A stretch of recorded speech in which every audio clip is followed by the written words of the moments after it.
Bon bah clairement on voit que ça va monter après. Hein.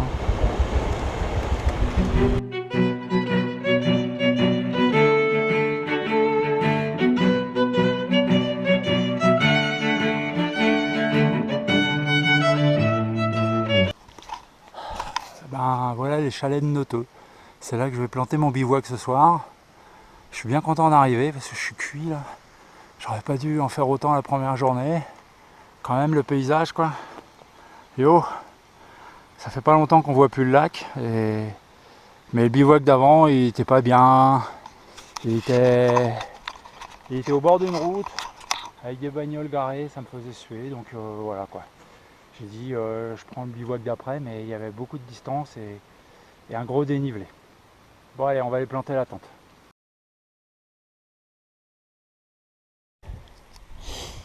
Bon bah voilà les chalets Noteux où j'ai passé mon premier bivouac. J'avais pas vu, il y en a qui bivouacaient au-dessus de nous. Et au-dessus de moi plutôt. Et au fond, le lac Léman. C'est pas la sécheresse, il est toujours là. Donc c'est quand même un paysage de folie. Hein. Et puis maintenant, ça va être direction le col de Bise là-haut. C'est le premier vrai col de la traversée. Mais il laisse pas insensible celui-là. Hein, Dieu. Allez, on y va.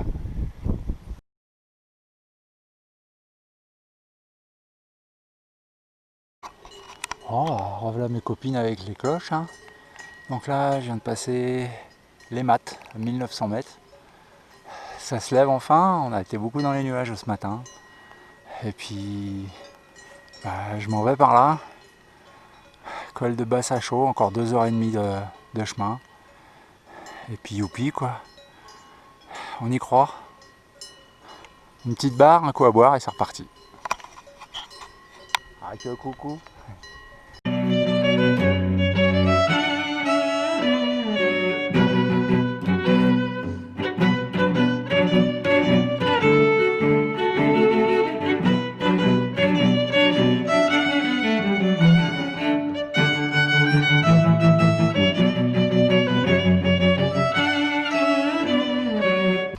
Voilà. Je viens de passer le col de Chaiserie là. Il y a des gens derrière moi, tu vois. Et puis là je suis en Suisse. C'est juste beau quoi. Bon c'est un peu couvert. Et là-bas avec le drapeau c'est le refuge de Chaiserie. Donc je sais pas trop. On va voir si je dors par là. Allez. Et ben voilà mon troisième bivouac. Au bord du lac Vert. Au bout là-bas c'est le refuge de Chaiserie. Et puis youpi, c'est à côté du refuge, il y a pas mal de tentes. Donc il n'y avait pas trop de place. Mais je crois que je suis pas trop mal là. Et puis demain, je commence par passer ce col là. Bon ça va, il est pas loin. Mais après, youpi, col de cou. Bon bah voilà. Un petit coucou de la Suisse. Et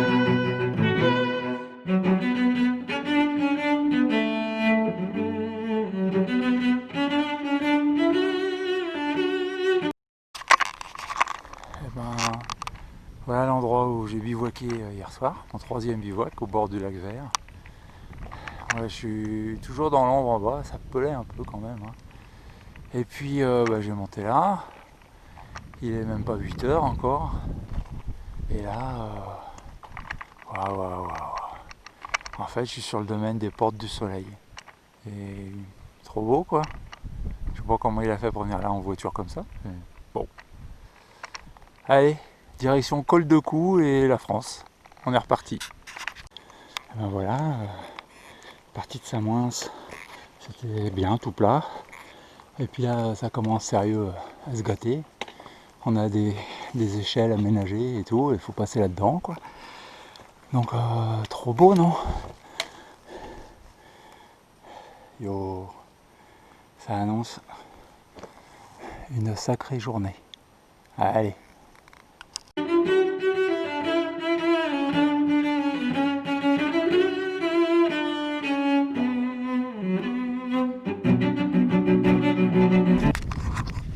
Alors voilà, je suis passé, je suis en direction du col d'Anterne. J'ai passé le refuge d'Anterne qui est en bas là. Tout là-bas au soleil, c'est Samoins, c'est là de juin. Sympa. Et ça c'est... je crois que c'est les falaises de Fise. Un truc de fou, mais bon, il fait pas beau. Et il faut que j'aille encore un petit coup par là. Et le lac il va être juste après. Et je plante la tente avant la pluie, j'espère. Puis voilà quoi. On y croit, hein. Elles sont belles ces falaises. Regardez ça. Yo, ça laisse pas indifférent cette affaire. Allez.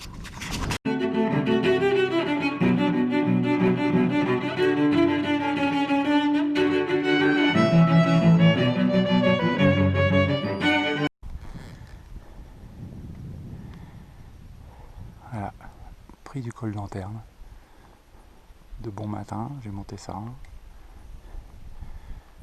Toujours les grandes falaises de Fise. Ah, col d'Anterne, 2250. Et là, de l'autre côté, c'est juste le Mont Blanc qui se réveille dans les nuages. On les voit pas beaucoup, mais ils sont bien là, quoi. On voit le Tacu, maudit, et le Mont Blanc il est dans les nuages. Et puis devant, bah, c'est le Brévent, il n'y a plus qu'à se le faire. On y croit. Quand on regarde les temps, Brévent 3h45, Belachat 5h15. Et ben, il y en a encore pour 7h. Allez.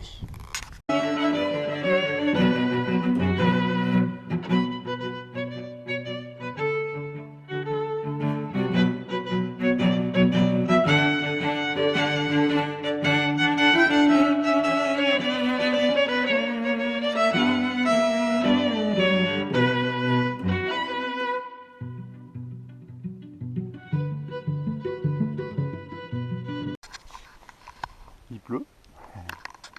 Et donc voilà, c'est bien bouché.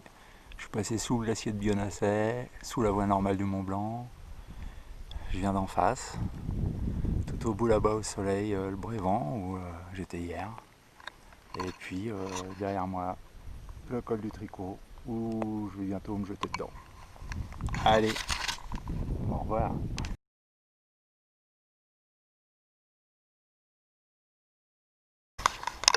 Bon, voilà le refuge du col de la Croix du Bonhomme. 2004 et des bananes, donc le col était à 2005 à peu près. J'ai mis 5 heures pour monter des contamines. Je suis pas mécontent. C'est ici que je quitte les gens qui font le tour du Mont Blanc, ça va être plus calme. Et là je me faisais une fête de faire cette arête pour le paysage. Et en fait je vais tout faire dans les nuages. Tant pis, ça sera bien quand même, allez.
Ben voilà, on voit encore un tout petit peu à l'ombre les dernières remontées de Tignes. En face, je sais pas trop ce que c'est. J'arrive d'en face de toute façon, hier. J'ai bivouaqué là ce matin, enfin cette nuit. Je suis parti tôt ce matin, 7h moins 20. Là c'est la grande motte avec du ski d'été, on voit un petit peu le damage. Et puis voilà, ça reste assez sympa quand même. Et donc je vais m'en aller là-dedans pour passer le col de la Laisse. J'espère le passer vers 9h. Voilà, voilà. Direction Pralognan. Youpi.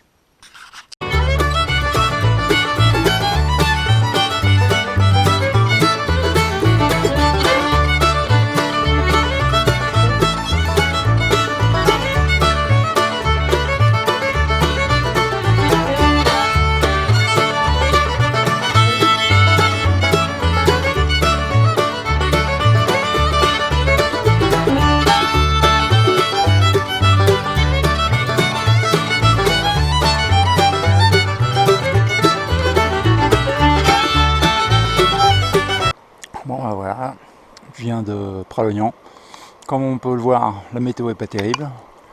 Il fait déjà lourd, il doit être un peu plus de 9h du matin. Et voilà le col de Chavière là-bas. Il faut vraiment que je le passe avant la pluie, mais j'en ai encore pour 2h30. Et on y croit. Allez. Et ben voilà, ça s'appelle des préliminaires. Monsieur Taureau est tout tendre. C'est pas beau ça.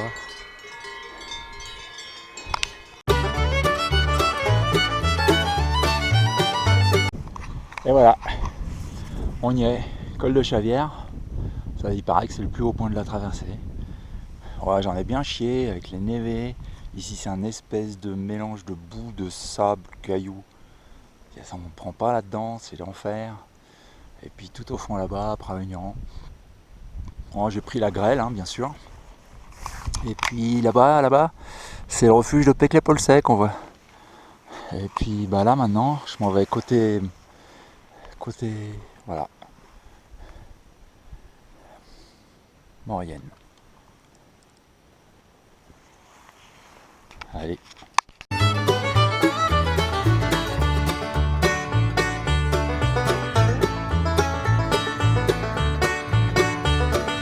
Et ben voilà, à l'entrée de Valfréjus, le GR passe sous une chapelle. Ah, voilà, bien.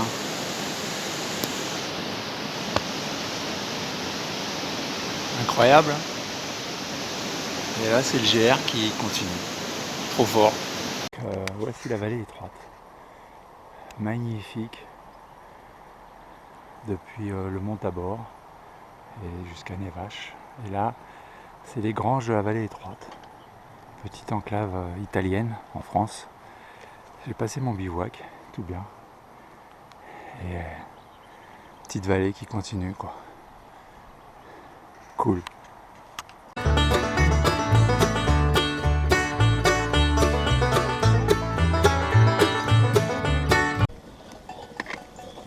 Eh ben, vas-y. Ouais, t'es beau. Bah oui. Hein?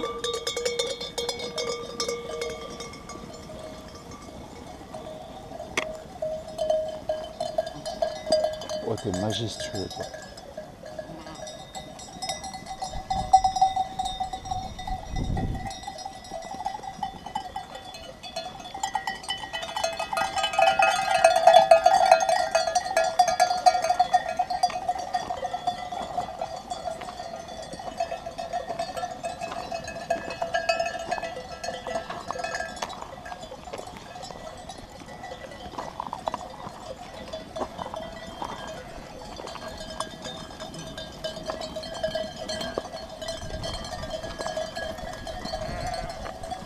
T'es belle, toi? Bah oui.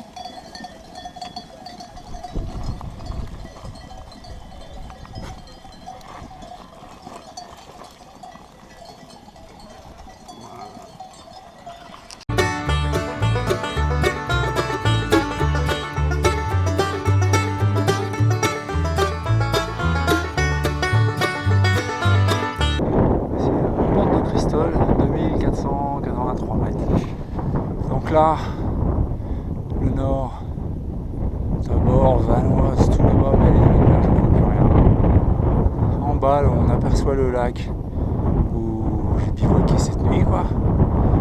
Et puis, ma foi, par là, c'est pas terrible. Et quand on regarde au sud, voilà, pas du tout le même genre de montagne, bien sûr. Et là, c'est, on va aller vers le col du Granon. Et puis, peut-être la base sommet, ça va être la neige, je suis pas sûr. Et puis, ça se trouve en bas, c'est des pistes de Sercheux, choses comme ça. Donc, voilà, direction le col du Granon, c'est parti.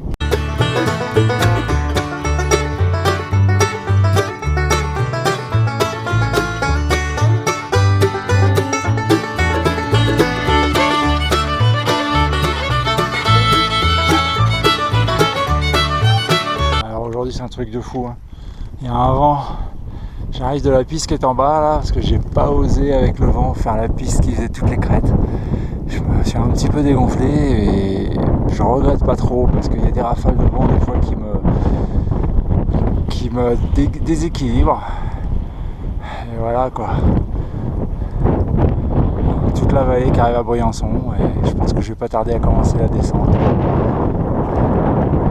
Allez, on y croit.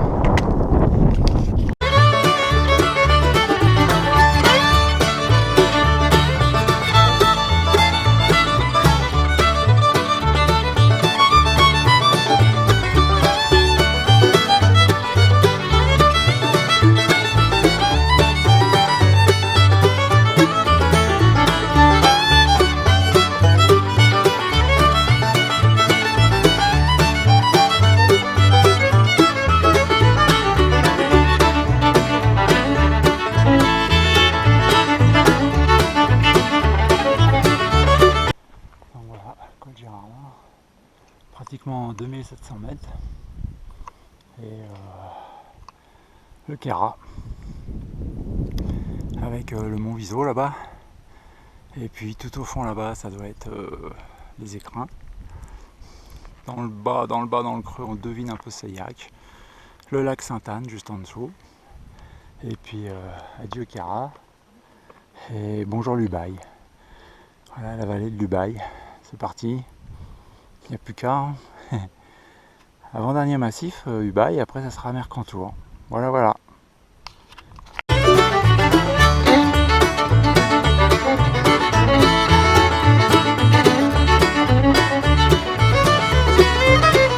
Alors, regardez ça. C'est entre le col du Vallonnet et le col de Malmort. C'est un truc de fou, c'est hyper sauvage. Il n'y a personne. In the middle of nowhere. C'est magique. Il n'y a rien. Juste rien. Et au loin du caillou. Là-haut tu bailles. Trop beau, sauvage. Trop chouette.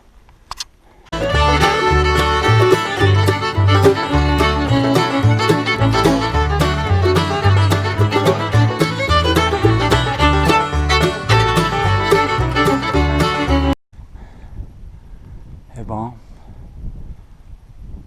col, j'ai oublié le nom.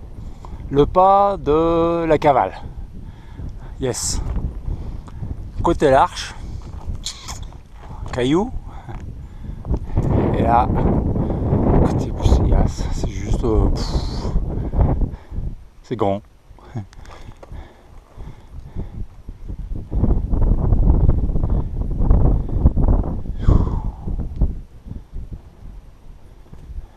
Il y a quand même un sacré creux là-bas.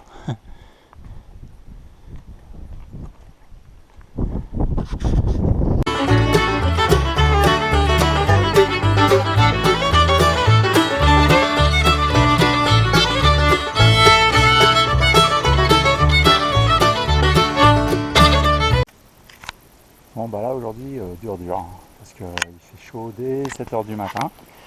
Et puis en fait au rond le GR5 était dévié. Du coup je suis monté au col de Blénon que je démarre la descente, là il est juste là le col. Mais de Oron au col du Blénon, et ben, c'était que remonter des pistes de ski. Donc pas terrible, chaud, je suis déjà déshydraté. Et là je descends sur Roya qui doit être dans le trou par là. Et je pense que je vais passer une grande partie de la journée à remonter en face, quoi. Faudrait que je passe le col en début d'après-midi pour bivouaquer après, quoi. Voilà, voilà, petit GR qui continue. Allez, on y croit. Voilà, surprise du jour. On voit en bas là, c'était le col. Et en fait, après le col, ben, il fallait continuer de monter, quoi. Donc là, tout ça là-bas, ben, c'est les massifs d'où je viens. Là, c'est un peu un truc de fou quand même, hein. Un truc de fou. Petit GR. Et puis là, ben, c'est par là que je vais, quoi. Je vais essayer de mettre un bivouac sur une partie plate. On va voir. Au fond là-bas, ça doit être la mer. Allez. le jour se lève gentiment. Et hier, je suis descendu de là-haut. J'ai vu 2 petits trucs verts. Et j'ai mis ma tente dans un des trucs verts. Super nuit à 2004, avec le soleil qui se lève gentiment. On va replier et direction Saint-Sauveur de Tinée.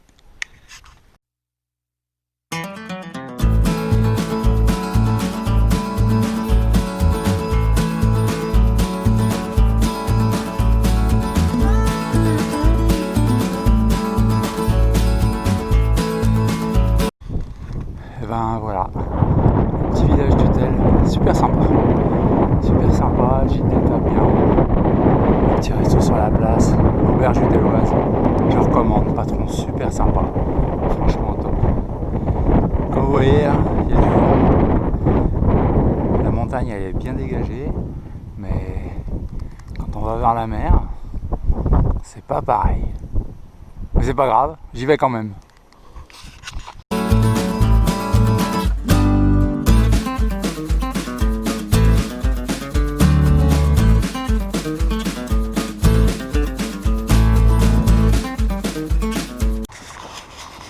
Bon bah voilà, ce coup-ci on y est, hein. Ça ressemble bien à la mer. Et elle n'est pas intérieure celle-là.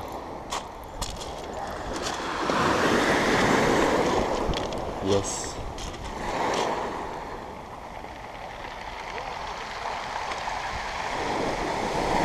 Oh, c'est pas du sable mais c'est la mer.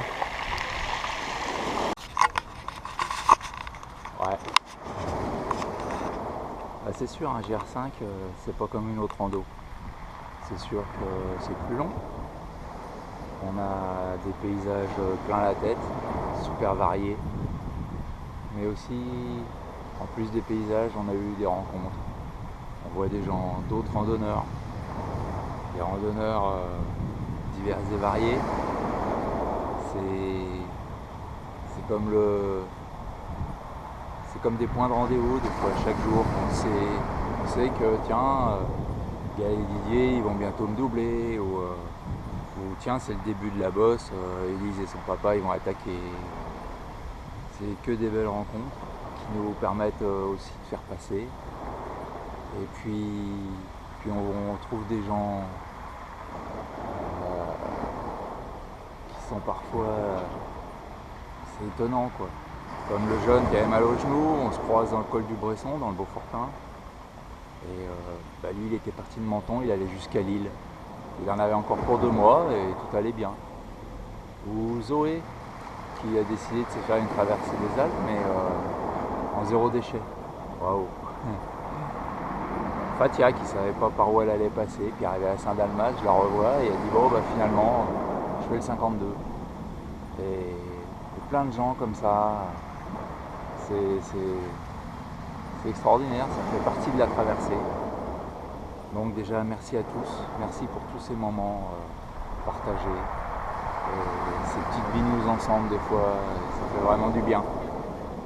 Et puis on croise d'autres gens qui sont pas randonneurs, mais il y a toujours un partage, comme le jeune couple berger après Saint-Dalmas, qui est resté dans les alpages jusqu'en octobre. Ou Tristan, le boulanger de Marseille, qui est venu donner un coup de main à Fouillouse et qui se lance dans la fabrication des barres céréales, qui m'en a donné une parce qu'il a bien aimé ce que je faisais. Ou les patrons de Abou Bousseyas, ils sont extraordinaires, ils sont passionnés par leur pays. La patronne qui le soir vient nous parler de son village, les gypaètes, elle nous montre le gypaéton qui est en train d'apprendre à voler. Au lendemain matin, le patron il sort sa longue vue et il nous montre un troupeau de cerfs majestueux de la Bénil. Voilà, tout ça c'est des moments de richesse, j'en oublie certainement. En tout cas, un grand merci à tous. Et puis voilà, on y est, c'est fini. Et tchuss, à la prochaine. Salut!